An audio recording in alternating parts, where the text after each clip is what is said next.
Hi hello അസ്സലാമലൈക്കും. എല്ലാവർക്കും ഇന്നത്തെ വീഡിയോയിലേക്ക് സ്വാഗതം. അപ്പോൾ എന്തൊക്കെയുണ്ട് എല്ലാവരും വിശേഷങ്ങൾ? സുഖന്നല്ലേ എല്ലാവർക്കും? അൽഹംദുലില്ലാ ഞങ്ങളും സുഖമായിട്ട് പോകുന്നു കേട്ടോ. കഴിഞ്ഞ വീഡിയോകൾക്കൊക്കെ നിങ്ങളെല്ലാവരും തന്നിട്ടുള്ള സപ്പോർട്ടിന് ഒരുപാട് താങ്ക്സ് അറിയിക്കുകയാണ്. അതേപോലെ തന്നെ തുടർന്നുള്ള വീഡിയോകൾക്കൊക്കെ നിങ്ങളെല്ലാവരും സപ്പോർട്ടും സഹകരണമൊക്കെ പ്രതീക്ഷിക്കുന്നുണ്ട് കേട്ടോ. അൽഹംദുലില്ലാ നമ്മൾ 20,000-ൽ നിന്നും 21,000-ലേക്ക് നമ്മളെ സബ്സ്ക്രൈബേഴ്സ് എത്തിയിട്ടുണ്ട് കേട്ടോ. ഭയങ്കര സന്തോഷമുണ്ട്. വീഡിയോ കണ്ടിട്ട് നമ്മളെ സപ്പോർട്ടായി വരുന്ന ആളുകളാണ്. ഒരുപാട് സന്തോഷം അറിയിക്കുകയാണ്. അങ്ങനെ നമുക്ക് ഇന്നത്തെ വീഡിയോ കണ്ടോക്കല്ലേ. ഇന്നലെ എനിക്ക് വിരുന്നുകാരുണ്ടായിരുന്നു. അപ്പം അതിൻ്റെയൊക്കെ ബാക്കി വീഡിയോ ആണ് കേട്ടോ ഇന്നത്തെ വീഡിയോ. ഉപ്പച്ചി രാവിലെ പോയിട്ടുണ്ടായിരുന്നു. ഉപ്പച്ചീൻ്റെ കാര്യം പറഞ്ഞപ്പോഴാണ് ഉപ്പച്ചി ഗൾഫിൽ നിന്ന് വന്നതാണോ എന്നൊക്കെ ചോദിച്ചിട്ടുണ്ടായിരുന്നു കേട്ടോ. ഗൾഫിൽ നിന്നൊന്നും വന്നതല്ല, മീനങ്ങാടിയാണ് എൻ്റെ വീട്. അവിടെ നിന്നാണ് കേട്ടോ വന്നിട്ടുണ്ടായിരുന്നത്. ഗൾഫിലൊന്നും അല്ല ഉപ്പച്ചി, നമ്മളെ ജീപ്പ് തന്നെയാണ് ഉപ്പച്ചിക്ക്. മീനങ്ങാടി പഞ്ചായത്തിൽ ജീപ്പിൽ വണ്ടി ഓടുകയാണ് കേട്ടോ. അപ്പോൾ അവിടെ നിന്ന് വന്നതാണ്. ഉപ്പച്ചി അങ്ങനെ കൂടാൻ അങ്ങനെ വരുത്തില്ല, വരും പോകും, നമ്മളെപ്പോഴും വിളിക്കും എന്നല്ലാതെ അങ്ങനെ ഇവിടെ വന്ന് ഇവിടെ നിന്നല്ല എവിടെയും അങ്ങനെ കൂടൂല കേട്ടോ. നിൽക്കുന്ന പരിപാടിയില്ല, എല്ലായിടത്തുനിന്നും വന്ന് പോകുക എന്നല്ലാതെ. അപ്പോൾ ഒരുപാട് കാലങ്ങൾക്ക് ശേഷമാണ് ഇപ്പോൾ ഒന്ന് കൂടാൻ വന്നത്. അതുകൊണ്ടാണ് കേട്ടോ ഞാനങ്ങനെ ഉപ്പച്ചി വന്നു എന്ന് പറഞ്ഞിട്ടുണ്ടായിരുന്നത്. അങ്ങനെ ഉമ്മ പോയിട്ടില്ല, ഉമ്മയും മാമനൊക്കെ ഇവിടെ തന്നെ ഉണ്ട്. ഉപ്പച്ചി രാവിലെ പോയിട്ടുണ്ടായിരുന്നു കേട്ടോ. ഇന്ന് 9 മണിയാകുമ്പോഴത്തേക്കും അവിടെ എത്തേണ്ട ആവശ്യമുണ്ട് എന്ന് പറഞ്ഞിട്ട് രാവിലെ തന്നെ പോയിട്ടുണ്ടായിരുന്നു. ബാക്കിയുള്ളവരിതാ ഓരൊക്കെ മുറ്റത്ത് ഇതാ വെയിൽ അഞ്ഞുകൊണ്ട് നിൽക്കുകയാണ്. എന്തോ ഒരു തണുപ്പാണ് അവിടെ എന്ന് പറയുന്നുണ്ട് കേട്ടോ. ഉമ്മാനെ കണ്ടപ്പോൾ പിന്നെ നാസിമോൻക്ക് ഇനിയൊന്നും ആവശ്യമില്ല, ഉമ്മാൻ്റെ ഒക്കെ തന്നെയാണ് കേട്ടോ ഓനുള്ളത്. അങ്ങനെ ഞാനിത് അവിടെ ചായം കടി ആക്കുന്നുണ്ട്, ഇടയ്ക്ക് ഓരെ പോയി നോക്കുന്നുണ്ട്. അങ്ങനെയൊക്കെ അങ്ങോട്ടും ഇങ്ങോട്ടും ആയിട്ട് അങ്ങനെ നിൽക്കുന്നുണ്ട് കേട്ടോ. പിന്നെ ഉമ്മയും ഞാനും കൂടെ ഓരോരോ കഥയും വർത്താനൊക്കെ പറഞ്ഞ് അങ്ങനെ നിൽക്കുകയാണ്. ഞാൻ ദോശ ചുടുകയാണ്. പത്തിരി ഉണ്ടാക്കാമെന്ന് വിചാരിച്ചതായിരുന്നു. അപ്പോൾ അവർക്ക് പത്തിരി വേണ്ട, ദോശ മതി എന്ന് പറഞ്ഞു. പിന്നെ ഞാൻ രാവിലെയാണ് കേട്ടോ ദോശക്കുള്ള അരിയൊക്കെ വെള്ളത്തിലിട്ടിട്ടുണ്ടായിരുന്നത്. രാവിലെ കുട്ടികൾ മദ്രസ പോകുന്ന ആ സമയത്ത് അരി വെള്ളത്തിലിട്ടിട്ടുണ്ടായിരുന്നു. പിന്നെ കുറച്ച് നേരമൊക്കെ കഴിഞ്ഞിട്ടാണ് കേട്ടോ ചുട്ടത്. ആർക്കും എവിടെ പോകാനൊന്നും ഇല്ലാത്തതുകൊണ്ട് ചായം കടിയൊക്കെ ഒന്ന് വെയിലൊക്കെ അറച്ച് സമാധാനത്തിൽ ഉണ്ടാക്കാമെന്ന് വിചാരിച്ചു.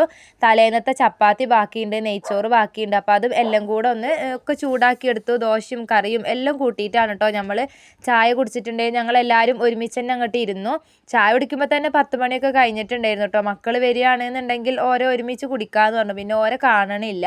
അപ്പോൾ പിന്നെ ഞങ്ങൾ അങ്ങോട്ട് ചായ കുടിക്കാനിരുന്നു. ഈ ചായ കുടിക്കാനിരുന്നോടത്തുനിന്ന് എണീക്കുമ്പോൾ തന്നെ നേരം കുറച്ചായിട്ടുണ്ടായിരുന്നു കേട്ടോ. എവിടെ ആയാലും കഥ അങ്ങോട്ട് പറഞ്ഞാൽ തീരൂലല്ലോ. ഉമ്മാൻ്റെ അവിടുത്തെ കഥയും മാമൻ്റെ അവിടുത്തെ കഥയും അധികം പറയണത് എന്താ അറിയോ, നമ്മളെ വീടിൻ്റെ കാര്യം തന്നെയാണ് കേട്ടോ. എന്താണ് ഈ ഒരു പ്രാവശ്യമെങ്കിലും ഒന്ന് വീടായാൽ മതിയായിരുന്നു എന്നൊക്കെ ഉള്ള ആ ഒരു സംസാരമാണ് അധികവും ഉള്ളത്. മാമൻക്കൊക്കെ കാണുമ്പോൾ അവർക്ക് എന്തോ ഒരു ഇടങ്ങാറാണ് കേട്ടോ. കാര്യം 7 കൊല്ലമായില്ലേ നമ്മൾ ഇതിൽ ഷെഡിൽ നിൽക്കാൻ തുടങ്ങിയിട്ട്. അപ്പോൾ എന്താ പറയുക, ഒന്ന് ഈ പ്രാവശ്യത്തേലൊന്നും ആയാൽ മതിയായിരുന്നു എന്നൊക്കെ ഉള്ള അതിനെക്കുറിച്ചൊക്കെ ഉള്ള സംസാരങ്ങളും പിന്നെ നമ്മളെ നാട്ടുകാരും വീട്ടുകാരും കുടുംബക്കാരും ഒക്കെ പറഞ്ഞ് അങ്ങനെ ഇരുന്നു. പിന്നെ അതാ എണീറ്റിട്ടുണ്ട്, ചായ കുടിയൊക്കെ കഴിഞ്ഞ് എണീച്ചു. അപ്പോൾ ഉമ്മ പാത്രം കഴുകി തരുന്നുണ്ട് കേട്ടോ. ഞാൻ കുറേ പറഞ്ഞു അവിടെ നിന്നോട്ടെ ഞാൻ കഴുകിക്കോളാന്ന്, പക്ഷേ കേൾക്കണില്ല കേട്ടോ. ഉമ്മ കഴുകി തരാമെന്ന് പറഞ്ഞിട്ട് പാത്രം കഴുകി ഞാൻ വേഗം അകൊക്കെ ഒതുക്കലും വൃത്തിയാക്കലൊക്കെ ആയിട്ട് അങ്ങനെ കുറച്ച് സ്ഥലം ഒന്ന് വൃത്തിയാക്കിയിട്ട് ബാക്കി ഞാൻ അവിടെ ഇട്ടു കേട്ടോ. ഞാൻ അമ്മാനോട് പറഞ്ഞു ഇങ്ങോട്ട് വരി, നമുക്ക് കുറച്ച് നേരം വർത്താനം പറഞ്ഞ് പുറത്ത് പോയിരിക്കാന്ന്. ഇത്രയും നേരം പറഞ്ഞതൊന്നും മതിയായിട്ടില്ല കേട്ടോ. നല്ല തണുപ്പുമാണ്. സമയം 10-10:30 മണി ആയിട്ടുണ്ടെങ്കിലും ഈ വീടിൻ്റെ ഉള്ളിൽ തണുപ്പിന് ഒരു കുറവുമില്ല കേട്ടോ. അപ്പം ഞങ്ങൾ വെയിലത്ത് തന്നെ പോയി കുറച്ച് നേരം വെയിൽ കൊണ്ട് അങ്ങനെ നിൽക്കാമെന്ന് വിചാരിച്ചിട്ട് വെയിൽ കൊള്ളാൻ വേണ്ടിയിട്ട് ഉമ്മാനെ വിളിച്ചുകൊണ്ട് നിൽക്കുന്നുണ്ട് കേട്ടോ. പിന്നെ ഉമ്മ ആ ഒരു പാത്രം കൂടെ പകുതി കഴുകിയിട്ട് പിന്നെ ഞാൻ സ്വൈര്യം കൊടുക്കായിട്ട് ഉമ്മേൻ്റെ കൂടെ പുറത്തേക്ക് ഇറങ്ങി വന്നിട്ടുണ്ടായിരുന്നു. മാമനാണെന്നുണ്ടെങ്കിൽ വെയിൽ വന്നപ്പോൾ മുതൽ വെയിലത്ത് തന്നെയാണ് കേട്ടോ. ഞാൻ വീഡിയോ എടുക്കുന്നുണ്ട് കണ്ടിട്ടേ ഓരോന്ന് ഇന്നെങ്ങനെ പറയാണ് കേട്ടോ. പിന്നെയെന്ന് വെച്ചാൽ എൻ്റെ കുടുംബത്തിൽ നിന്ന് മൊത്തത്തിൽ 2 കുടുംബങ്ങളിൽ നിന്ന് നല്ല സപ്പോർട്ടാണ് കേട്ടോ എനിക്ക്. പിന്നെ നല്ല സപ്പോർട്ട് പറഞ്ഞാൽ നല്ല കട്ട സപ്പോർട്ടാണ്. എല്ലാവരും വീഡിയോ എടുക്കാനും അത് പ്രോത്സാഹിപ്പിക്കാനും അഭിപ്രായങ്ങൾ പറയാനായാലും വീഡിയോ കാണാനായാലും ഒക്കെ നല്ല സപ്പോർട്ട് തന്നെയാണ് കേട്ടോ. അപ്പോൾ അതിനെക്കുറിച്ചുള്ള കാര്യങ്ങളൊക്കെ ഇങ്ങനെ പറഞ്ഞ് ഞങ്ങളങ്ങനെ ഇരുന്നതാണ് കേട്ടോ. പിന്നെ അതേപോലെ നമുക്കിപ്പോൾ കുടുംബത്തിൽ നിന്നായാലും നമ്മൾ അറിയുന്ന ആൾക്കാരുടെയൊക്കെ സപ്പോർട്ട് നമുക്ക് എന്തായാലും നമ്മൾ അറിയും. പക്ഷെ നമ്മൾ അറിയാത്ത ആളുകളിൽ നിന്നുള്ള ആ ഒരു ഇതാണ് നമുക്ക് ഭയങ്കരമായിട്ട് ഇരട്ടി മധുരം എന്ന് പറയുന്നത് പോലെ വല്ലാത്തൊരു സന്തോഷം തോന്നുക. അങ്ങനെയാണ് കേട്ടോ. ഞങ്ങൾ ഇതാ ഉമ്മയൊക്കെ പോകാം ഈ ഒരു ഇരുത്തം കഴിഞ്ഞ് പിന്നെ ഒരു പോയതിൻ്റെ ശേഷമാണ് കേട്ടോ ഞാനിന്ന് പെരൻ്റെ ഉള്ളത്തെ പണിയെടുക്കാൻ തുടങ്ങിയത്. എനിക്ക് പണിയെടുക്കാനൊന്നും തോന്നണില്ല. വെറുതെ ഇങ്ങനെ ഇരിക്കുമ്പോൾ എനിക്ക് പണിയെടുക്കാൻ തോന്നണില്ലേ. അപ്പോൾ ഞാനും ഓരോ കൂടെ വന്ന് അങ്ങനെ ഇരുന്നിട്ടുണ്ടായിരുന്നു. പിന്നെ അതാ കുട്ടീസിൻ്റെ പടകളൊക്കെ വരുന്നുണ്ട് കേട്ടോ. അനിയൻ്റെ മക്കളും നാസിമോനും എല്ലാം കൂടെ അതാ മുറ്റത്ത് കളിക്കുന്നുണ്ട്. കുറേ ഇരുത്തത്തിനൊടുവിൽ ഇതാ അവർക്ക് പോകാനുള്ള ബസ്സിൻ്റെ സമയമായിന്. അപ്പോഴത്തേക്കും മക്കൾ മദ്രസും വിട്ട് വന്നിട്ടുണ്ടായിരുന്നു. അപ്പോൾ യാത്ര പറയലും പിന്നെ ഉമ്മ കൊടുക്കലും പിന്നെ അതും ഇതൊക്കെ ആയിട്ട് ചുറ്റിപ്പറ്റി നിന്ന് ഇതാ അവർ പോകാൻ ഇറങ്ങുകയാണ് കേട്ടോ. അപ്പോൾ ഞാനും ഓരോ കൂടെ ഒന്ന് വൈമ വരെ ഒന്ന് പോയി നോക്കി ഇങ്ങനെ ഇറങ്ങിയതാണ് കേട്ടോ ഞാനും. ഇവർ പോയി വന്നതിൻ്റെ ശേഷമാണ് ഞാൻ ബാക്കിയുള്ള പണികളൊക്കെ എടുത്തിട്ടുണ്ടായിരുന്നത്. അങ്ങനെ ഉമ്മയൊക്കെ വന്നിട്ട് പോകുമ്പോൾ എന്തോ ഒരു ഇടങ്ങാറാണ് കേട്ടോ. വരാണ്ടിരിക്കുകയാണെന്നുണ്ടെങ്കിൽ അത് നമുക്ക് കുഴപ്പമില്ലാതെ അങ്ങനെ പോകും. വന്ന് പോകുമ്പോൾ എന്തോ ഒരു ജാതിയാണ്. ഉപ്പച്ചി രാവിലെ പോയപ്പോഴും എനിക്ക് എന്തോ ഒരു ഇടങ്ങാറായിരുന്നു കേട്ടോ. കാര്യം ഒരു രാത്രി വന്നു, പിറ്റേന്ന് അങ്ങോട്ട് പോയി. എന്നാലും വന്ന് പോകുമ്പോൾ അതുപോലെ പുറേ പോയിട്ട് തിരിച്ചിങ്ങോട്ട് വരുമ്പോഴൊക്കെ മനസ്സിന് എന്തോ ഒരു വിഷമമാണ് കേട്ടോ.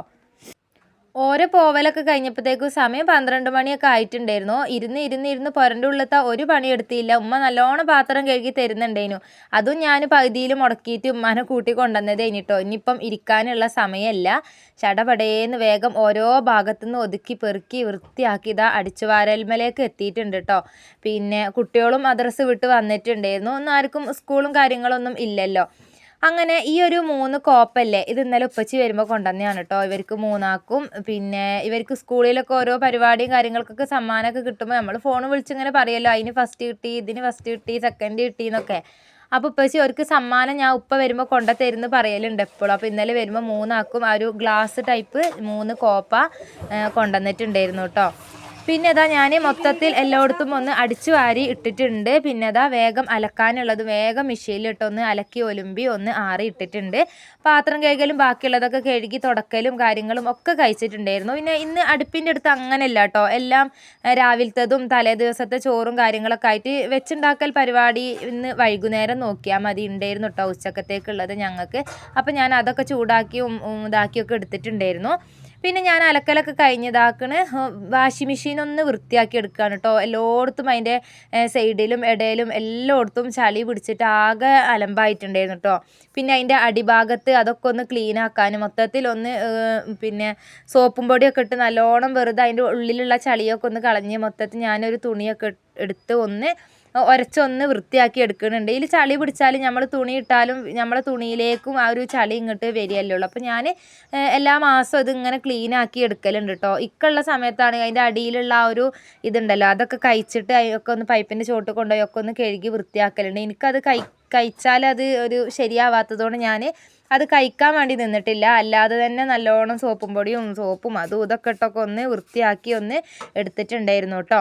അത് കഴിഞ്ഞതാ എല്ലാ പണികളും തീർത്താണ്. പിന്നെ വൈകുന്നേരമാണ് ഞാൻ വീഡിയോ എടുത്തിട്ടുണ്ടായിരുന്നത്. വൈകുന്നേരത്തെ ചായക്ക് ഇതാ നിച്ചുമോള് പഴം വാട്ടാൻ വേണ്ടിയിട്ട് ഓളന്നെ ഉണ്ടാക്കിക്കോളാം പറഞ്ഞിട്ട് അതൊക്കെ ഉണ്ടാക്കുന്നുണ്ട്. നല്ല കട്ടൻ ചായയും വെച്ചു, അതും ചായയൊക്കെ കുടിച്ചിട്ടുണ്ടായിരുന്നു. നാസിമോൻ ഇത് അവിടെ നോക്കിയിരിക്കുന്നുണ്ട് കേട്ടോ. ഓനക്ക് പിന്നെ എന്താണ് ഇവിടെ ഉണ്ടാക്കുന്നത് അടുപ്പിൻ്റെ അടുത്ത് അത് ഓനക്ക് പിന്നെ അതിങ്ങനെ നോക്കിക്കാൻ ഓനക്ക് ഭയങ്കര ഇഷ്ടമാണ് കേട്ടോ. നമ്മൾ ഉണ്ടാക്കണതൊക്കെ കാണാൻ നമ്മളെ ശ്രദ്ധ എപ്പോഴും ഉണ്ടാവും. എല്ലാവരും പറയലുണ്ട് കുട്ടീനെ അവിടെ നിർത്തുമ്പോൾ നോക്കണം എന്ന്. ഞാൻ നല്ലോണം ശ്രദ്ധിച്ചിട്ട് തന്നെയാണ് കേട്ടോ ഓനവിടെ ഇരുത്തൽ. അപ്പോൾ പിന്നെ അതാ ഇതൊക്കെ ആക്കി നമ്മൾ ചായ കുടിയും കാര്യങ്ങളൊക്കെ കഴിയുന്നുണ്ട്. ഇവിടെ എൻ്റെ കുട്ടീൻ്റെ സ്നേഹപ്രകടനമാണ്. പഴം തരൂലാന്ന് പറഞ്ഞപ്പോൾ ഉള്ള ആ ഒരു സോപ്പിംഗ് ആണ് കേട്ടോ. അത് എന്തോ കാട്ടിയപ്പോൾ ഞാൻ പഴം കൊടുക്കണ്ട നിച്ചുമോളെ എന്ന് പറഞ്ഞപ്പോഴേ അതിനുള്ള സോപ്പിംഗ് ആണ് ഇവിടെ നടന്നുകൊണ്ടിരിക്കുന്നത് കേട്ടോ. നിങ്ങൾ കാണുന്നത് അതാണ്. അപ്പോൾ അതാ ഇന്നത്തെ കുഞ്ഞു വീഡിയോ ഇത്രയേ ഉള്ളൂ. നിങ്ങൾക്ക് എല്ലാവർക്കും ഇഷ്ടമായിട്ടുണ്ടാകുമെന്ന് വിചാരിക്കുകയാണ്. ഇഷ്ടമായിട്ടുണ്ടെങ്കിൽ ഒന്ന് ലൈക്ക് ചെയ്യുക, അതേപോലെ തന്നെ അഭിപ്രായങ്ങളൊന്ന് കമൻറ്റിലൂടെ അറിയിക്കുക കേട്ടോ. ആദ്യമായിട്ട് കാണുന്ന കൂട്ടുകാരാണെങ്കിൽ സബ്സ്ക്രൈബൊക്കെ ചെയ്ത് നമ്മളെ ചാനലൊന്ന് സപ്പോർട്ട് ചെയ്യുക. അപ്പോൾ പുതിയൊരു വീഡിയോ ആയിട്ട് വരുന്നത് വരെ എല്ലാവർക്കും ബൈ ബൈ.